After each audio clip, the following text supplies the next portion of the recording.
welcome to another episode of the Bearded Horror Review. My name is Dan, aka the Boogey Man, and on this show I will review a horror movie, either a classic or a new release. I will go through it in non-spoilers and spoilers, sometimes just one or the other, and go through any good points or bad points, if there were any of either, for the film. Give it a rating out of 10, and in my humble opinion, let you know if I think it's worth a watch or not. And this week, I managed to get a preview screening, so I will be doing a completely non-spoiler review, and that is of the film Cobweb.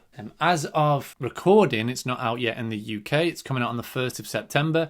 It may have come out of other places in the world already. I think it came out in July in the US. But, you know, that's what's happening at the minute. I've noticed a few films have not come over here when they've been in the US, and that sucks, because a couple of films I really want to see. But yeah, I saw the trailer for this. I think it was when I watched Insidious: The Red Door, which you can check out here. And this film looked creepy as shit.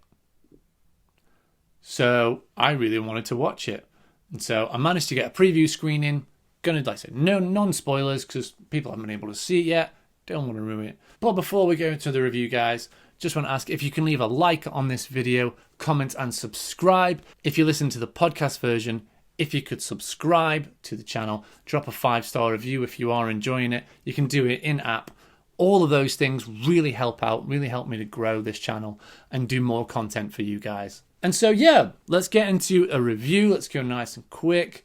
Like I said, it's going to be a non-spoiler review. However, I will have to talk about the themes and some generalizations about the film, so there may be some minor spoilers, but I will do my very best not to do that. But to be able to talk about this film, other than just saying what I thought and give it a rating and give it a little bit more in depth of a review, I may have to talk about the themes and things. So minor spoilers. If you don't want anything spoiled at all, go watch it, come back, finish the review, let me know what you thought about it down in the comments below. Let's go. Cobweb is a 2023 release from the producers of Barbarian. And this is something I always take with a pinch of salt, because I saw the trailer. I think it was when I watched Insidious: The Red Door. And I thought it looked great. But it said, from the producers of Barbarian. That doesn't mean the writer and director. The writer and director, by the way, is this guy. Suck my presidential cock, bitch! Yeah, from Whitest Kids You Know. It's that guy. He wrote and directed Barbarian, which is fucking crazy. If you want me to talk about Barbarian, by the way, guys, drop a comment down below. Let me know if I should review it. But it's by the producers of Barbarian. So take it with a pinch of salt, because it's name dropping. They're name dropping because they know if they say, oh, by the way, we also gave money to people to make Barbarian, people might come and watch it. I am glad I saw that trailer, because the trailer was creepy as shit.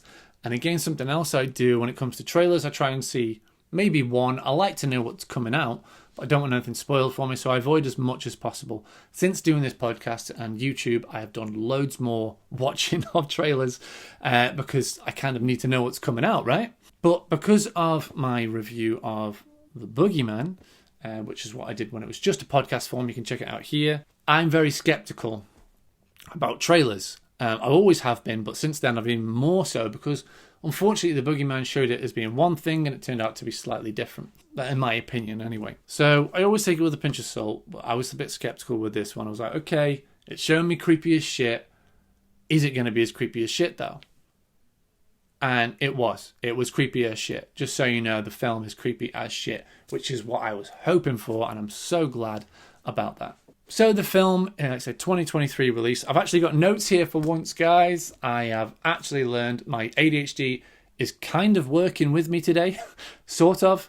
So I'm able to actually, remember to look at notes. It was directed by Samuel Bodin, and it stars Anthony Starr, who most people will know as this guy.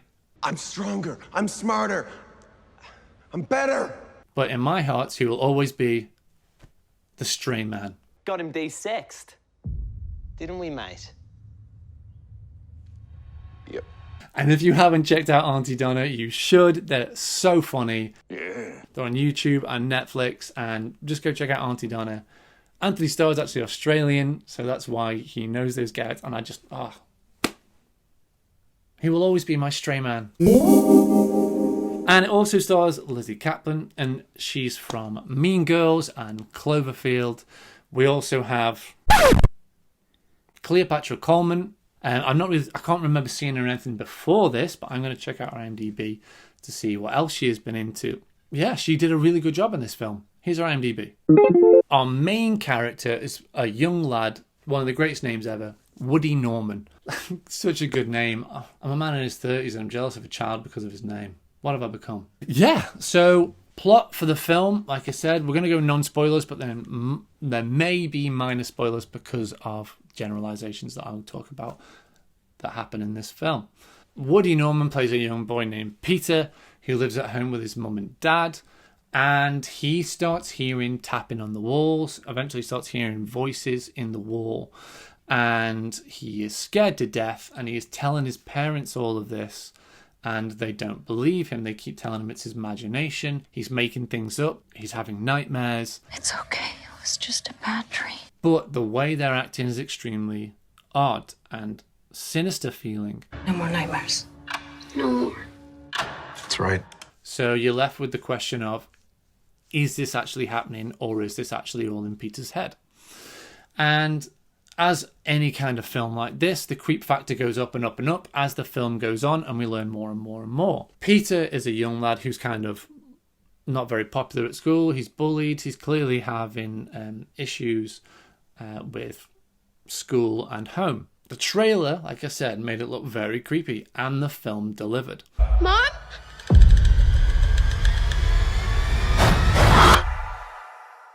Mom? One thing I loved about this film, it kept the tension.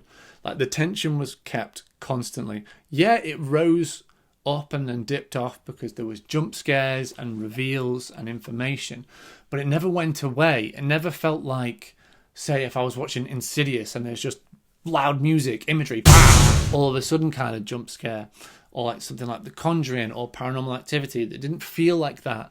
It just felt like it was constantly tense, and it just rose and fell up and down, but it never got too low. And it's a lot more subtle with its jump scares and its information and its imagery. And I really appreciated that. I thought it was very well done. Very, very clever film. Also, very well directed. I found the framing that they used was really good. They did a lot of flat shots with people centered in the middle of frame. They did a lot of close-up shots to people's faces. It gave very much a vibe of, here is the outside picture and here is the person experiencing the inside. And I really enjoyed that. There's also a lot of visual stereo. There's also a lot of visual storytelling in this. Information is given to us visually and we put the pieces together. Unlike a lot of films, again, like there's a lot of films out there at the minute, especially in the last 10 years or so, especially with like horror and stuff, like they will just tell us the information. And you should just show, don't tell. There's an art to it. Show, don't tell. We can figure it out on our own. You don't have to pander to us. And this film is really good at visual stereo. I keep saying stereo. Visual storytelling. Oh, brother, this guy stinks! Visual storytelling. There are a few bits of information in this that are like very one-liners that seem to be off the cuff. Really well done. It was a breath of fresh air for me. I really enjoyed 85% of this movie. So what about the other 15%? So the film went where I was expecting. While I was watching it, the film went where I was expecting. And that's fine. That's not a bad thing. However, it also did a few faux pas that I'm sick of seeing in horror films. One is when they Google it. You can Google it. It's worth a Google. Don't Google it. Stop doing this thing of if you need information, they Google it. There's so many films out there nowadays where it's just like someone's going through a weird time or like something scary or spooky is happening and it just cuts to them going, Google, how do I stop big monster? I'm fucking so tired of it. It's such a cliche.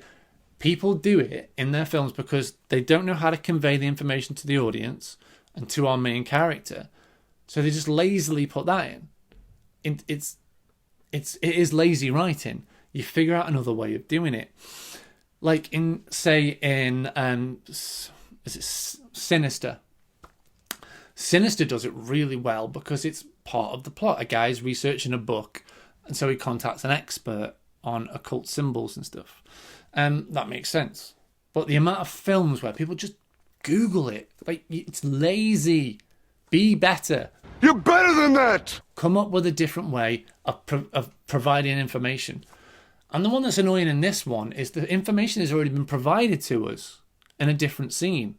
It's just not provided to this character. It was provided to a different character. It's frustrating to see that they tried to give us the same information twice, just from two different perspectives. And it's just like, come on, just come up with something different.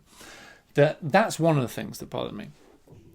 Two, the other thing that bothered me is plot armor. By plot armor, I mean is they want certain characters to be able to do certain things and survive or act a certain way, and that means they have to get through a certain scenario or be able to do something that other people couldn't. But they've already written things around them in one way, so they have to change how people act and what the scenario is, because they want that person to survive or get through or do X, Y, Z. So plot armor. You're shown something happening 5 times, and then on the 6th time, because as a main character, that person acts completely differently. Case in point is, say you've watched a horror movie or an action movie where someone's having a fight, big baddie comes along and he'll be like ripping people apart, or they will like stab him. Like horror movies do this a lot. Like the villain will stab someone, or like they will kill them, and then when they get to the main character, they pick him up and throw him. Supernatural does it all the time.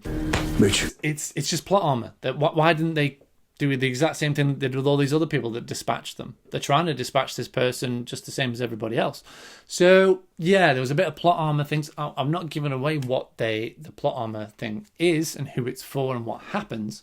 I'm just saying there is some plot armor in there. 3, a Hollywood ending. And by Hollywood ending, I mean clearly they wanted an ending that was, like I said, very Hollywood, very stereotypical. And the ending of this film is where it falls down. That's why 85% of the film is awesome. And then the last, 10, 20 minutes maybe, it just starts to fall flat. We get people acting differently. We get all of a sudden this change in feeling and atmosphere. We see too much. I'm not giving anything away there. I'm not telling you. We see too much.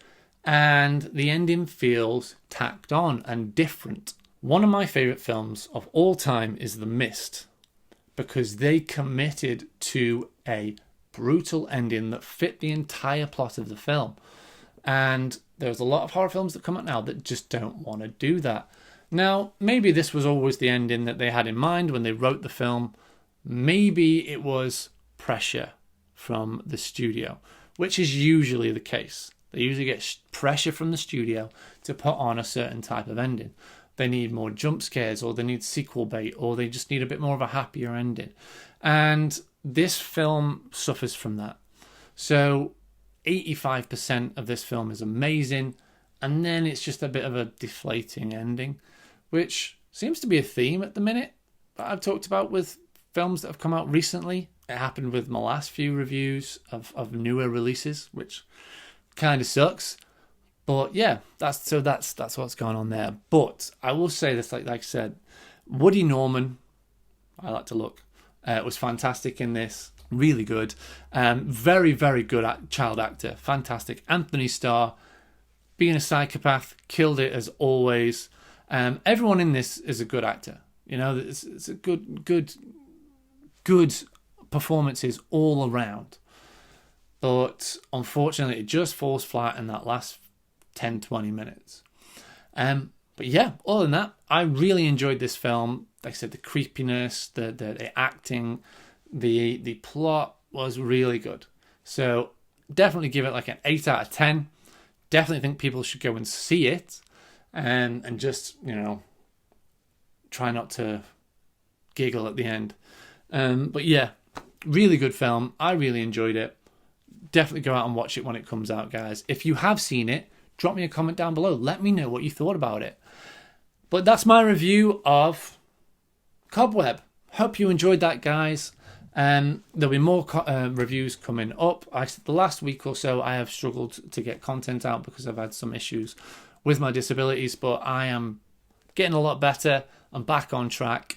So there'll be more content coming, including September is going to be having my Saw series coming out on Patreon, and I finally got a Saw t-shirt to actually wear in some of those videos.